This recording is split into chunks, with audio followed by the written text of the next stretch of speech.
Welcome to this video all about analysing William Blake's poem Laughing Song, which comes from his book of Songs of Innocence and Experience, originally published in the Innocence collection of 1789.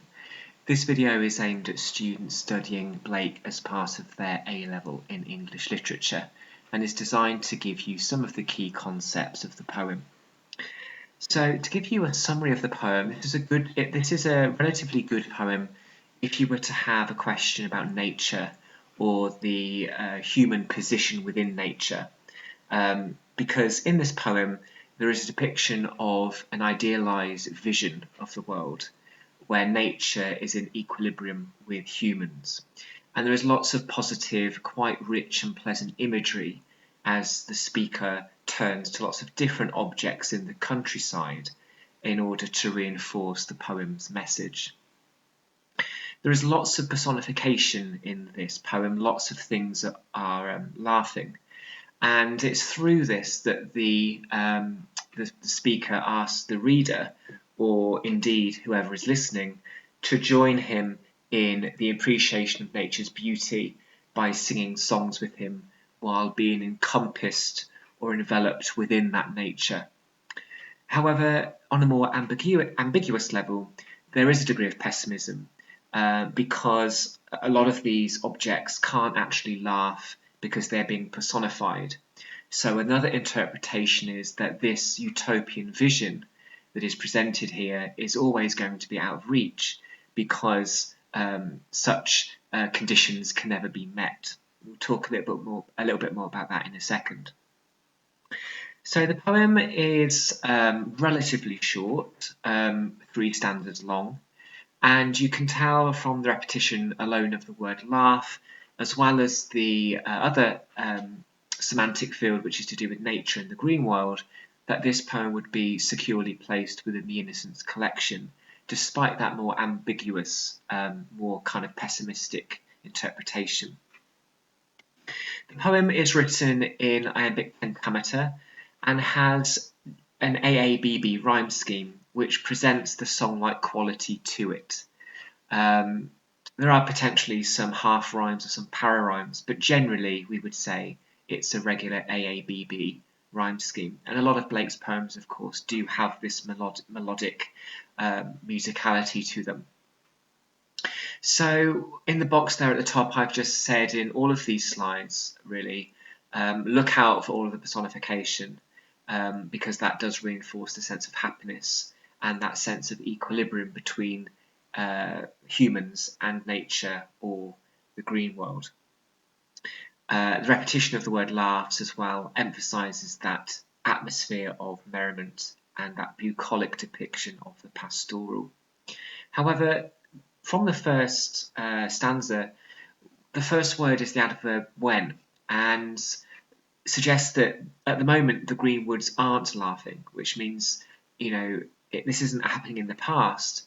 This is something that is going to happen in the future, if at all. So there's an indefinite time frame here. These things have not happened yet. The conditions for them to happen have not been brought into fruition yet. However, clearly, because this is personification, there is an impossibility of performance here. Air can't laugh, woods can't laugh, green hills can't laugh, etc.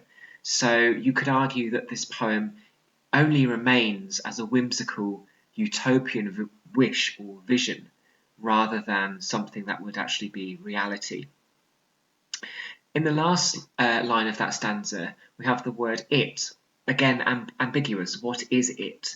We're not actually told in the first or second stanza what the poet or what the speaker is actually referring to.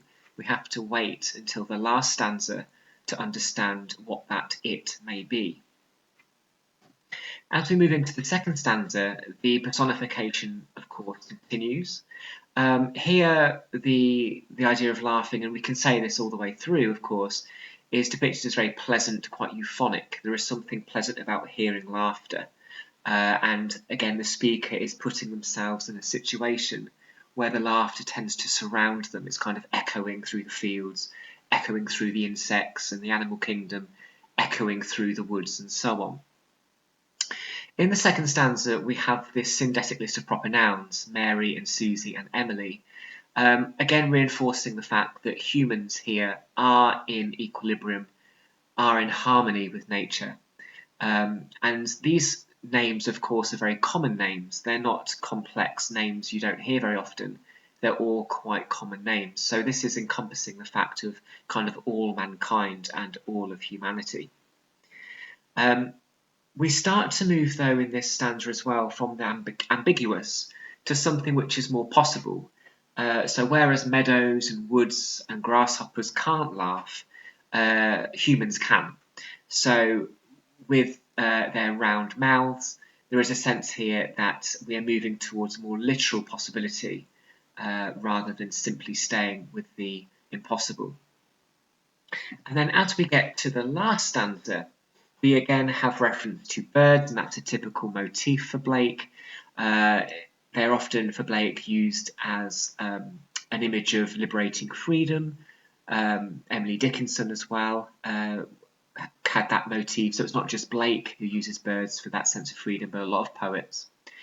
Painted is quite odd, suggesting, rather than saying they're colourful, it's almost as if they have been crafted or painted by someone, and this could be showing us Blake's faith in God, his belief in God, because God has painted them, because he created them, maybe. It's in this stanza that we finally learn what the speaker is referring to. So remember, in the first stanza we had it, and we didn't quite know what it was. It's revealed in this stanza that that it is the ability to join in and sing with the speaker within nature, and to be able to sing in the chorus and be merry. So that's what I suppose the subject of this poem is. It's made clear right at the very end. Again, the rhythm here is very song-like because of the caesura, come live and be merry and join with me to sing the sweet chorus of ha ha he, and it rhymes, of course, so again it creates almost like a chorus-like ending. And what the speaker is suggesting is that he wants this happiness to also be afforded to the people that are listening.